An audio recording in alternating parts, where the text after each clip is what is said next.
రైతులు పండించే పంటలకు ఎన్నో రకాల చీడపీడలు ఆశించి నాణ్యత దిగుబడులు తగ్గుతున్నాయి. వీటి సమస్యలు తగ్గించడానికి అధిక ధరలు వెచ్చించి అనేక రకాల పురుగు మందులు, ఎరువులను వాడుతుంటారు. అయితే అవి పనిచేయకపోవడమే కాకుండా అనేక సమస్యలు సృష్టిస్తున్నాయి. వీటన్నింటినీ అరికట్టేందుకు రైతు స్థాయిలో ఇప్పుడు తక్కువ ఖర్చుతో సొంతంగా సూక్ష్మ జీవన క్రిమిసంహారక మందులు, ఎరువులను తయారు చేసుకోవచ్చు. అవి ఏ విధంగా తయారు చేసుకోవచ్చో రైతులకు అవగాహన కల్పిస్తోంది ఆంధ్రప్రదేశ్ ప్రకృతి వ్యవసాయ విభాగం.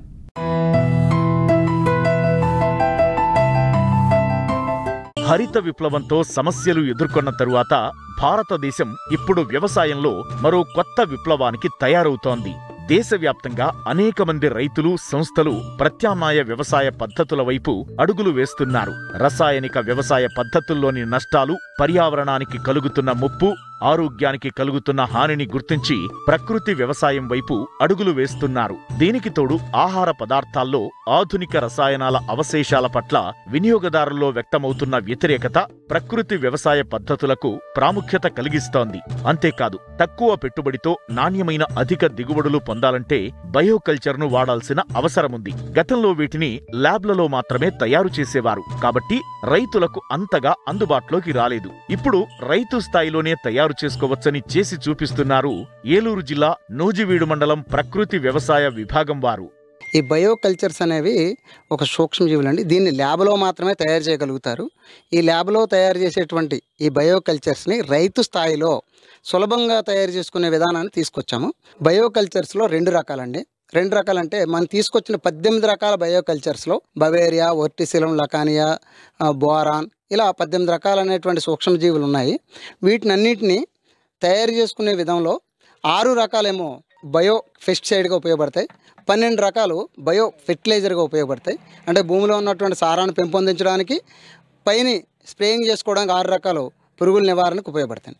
దీన్ని తయారు చేసుకునే విధానం, దానికి కావాల్సిన సామాగ్రి 100 గ్రాములు జొన్నపిండి, 100 గ్రాములు బెల్లం, 400 గ్రాముల బియ్యపిండి అండి.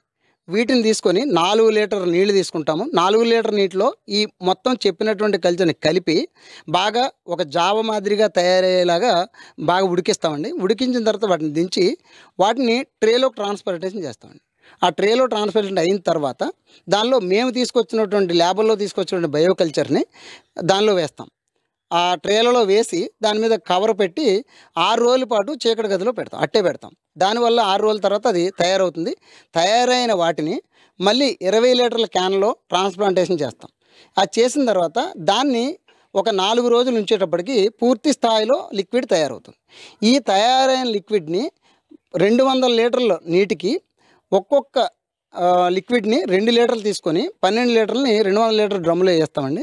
దీన్ని దాదాపు ఇలాగ 20 ఎకరాలకు స్ప్రే చేయడానికి సరిపోతుంది. తర్వాత రెండో రకమైనటువంటి భూమిలో ఇచ్చుకునేటువంటి ఎరువులుగా ఉపయోగపడే వాటిని, భూమిలో ఆల్రెడీ అన్ని రకాల పోషకాలు ఉన్నాయండి, వాటిని మళ్ళీ డెవలప్ చేయడం కోసం భూమిలో మొక్క తీసుకోలేని స్థితిలో ఉన్నటువంటి పోషకాలని మేము ఇచ్చే బయోకల్చర్స్ ద్వారా ఆ మొక్క తీసుకునే స్థితికి, నత్రజని, భాస్వరం, పొటాష్ వీటిని మొక్క తీసుకునే స్థితికి మనం వేసేటువంటి బయోకల్చర్స్ మారుస్తాయి. మార్చి మొక్క దానంతట అదే తీసుకొని ఎదిగే అవకాశాన్ని ఈ బయోకల్చర్స్ కనిపిస్తాయి. ఈ 12 రకాల కల్చర్స్ వేయడానికి ఇది లిక్విడ్ ఫామ్లో తయారు చేస్తాము. ఈ లిక్విడ్ ఫామ్లో తయారు చేయడం కోసం 100 గ్రాముల బెల్లం, 20 గ్రాములు ఉప్పు అండి. ఈ రెండు కుక్కర్లో ఒక రకమైన స్టీమ్ చేస్తామండి. ఈ స్టీమ్ చేసిన దాని నుంచి స్టీమ్ అయిన తర్వాత, చల్లారిన తర్వాత 20 లీటర్ నీళ్ళలో మనం తయారు చేసిన 4 లీటర్ బెల్లం కల్చర్ని వేస్తాం. వేసిన తర్వాత మనం 2 లీటర్ల బాటిల్ తీసుకొని 2 లీటర్ల బాటిల్లో ఈ 12 రకాల కల్చర్స్ని ఒక్కొక్క దానిలో ఆ కల్చర్స్ని వేస్తే 4 రోజుల నుంచి 6 రోజుల్లో తయారవుతుంది. తయారైన కల్చర్స్ని మళ్ళీ మనం 20 లీటర్ టిన్లో ట్రాన్స్ప్లాంటేషన్ చేస్తాం. 20 లీటర్లు అయిన తర్వాత మళ్ళీ 6 రోజులు ఆగితే మొత్తం కల్చర్ తయారవుతుందండి. దీన్ని 20 ఎకరాలకు స్ప్రే చేయొచ్చు.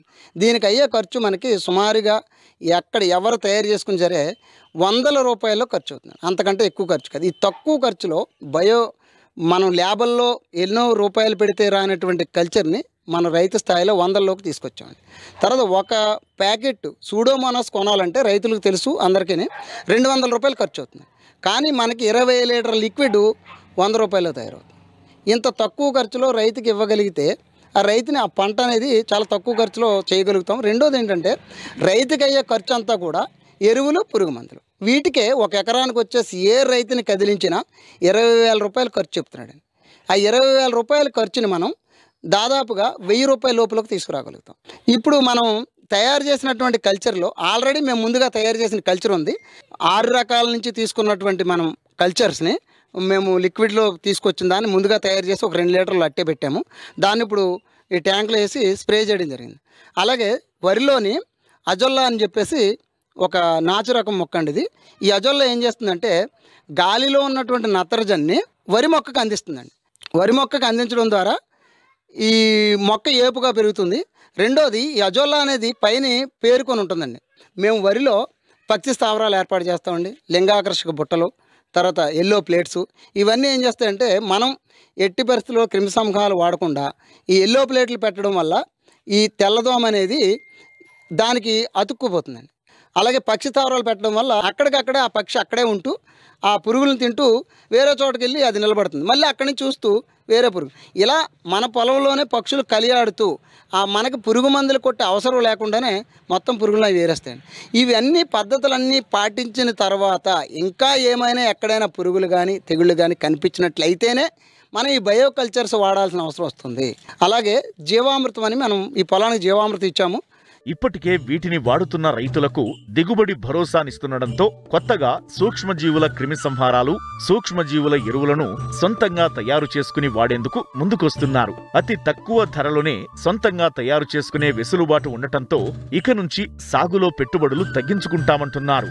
పచ్చి రొట్ట వేసి మామూలుగా భూమిలో కలయి దున్ని మామూలుగా జీవామృతం భారిత్తనం వరిసేనుకి మామూలుగా అదే ప్రకారంగా ఆకుపసర్లు అవి కొట్టి బాగానే చేను ఏపుగా పెరుగుతుంది. నాకు ఖర్చు కూడా తక్కువలోనే ఎక్కువ లాభడి వస్తుంది. పక్క రైతుకి నాకు కూడా చాలా డిఫరెన్స్ ఉంది. నాకు తినడానికి కూడా ఆరోగ్యకరంగా ఉంటున్నాయి ధాన్యం. నాకు 10,000 ఖర్చు అయితే 20,000 లాభం వస్తుంది. పక్క రైతుకేమో అంత రావట్లేదు దిగుబడి, లాభం కూడా. అతనేమో ఏరేగా చేస్తున్నాడు, నేను మంచిగా ఉంటున్నానండి. ఈరోజు మా పంచాయతీ దగ్గర ప్రకృతి వ్యవసాయ సిబ్బంది వారు ప్రకృతి వ్యవసాయం ఎలా చేయాలి, దానివల్ల ఉపయోగాలు, బ్యాక్టీరియాని ఎలా తయారు చేసుకోవాలి అనే పద్ధతులు చూపించారు, చెప్పారు. చాలామంది రైతులు ఇక్కడికి రావడం అనేది జరిగింది. చాలా తెలియని విషయాలు చాలామంది తెలుసుకున్నారు. ఈ బ్యాక్టీరియా తయారు చేయడం అనేది ఎలా, ఏంటి, దాన్ని ఎలా చేయాలనేది కూడా వీళ్ళు చెప్పారు. ఈ యొక్క వ్యవసాయం వలన అనేకమైనటువంటి నత్రజని మందు కట్టలు వాడడం, బ్యాక్టీరియా కొని తెచ్చుకోవడం ఏది. కానీ ఈరోజు మేము తెలుసుకున్నటువంటి ప్రకృతి వ్యవసాయం వల్ల మేము తెలుసుకున్న దాన్ని మేము అనేక మంది అనుభవాలు కూడా మేము విన్నాము. దానివల్ల ప్రయోజనాలు ఉన్నాయని మేము తెలుసుకున్నాము.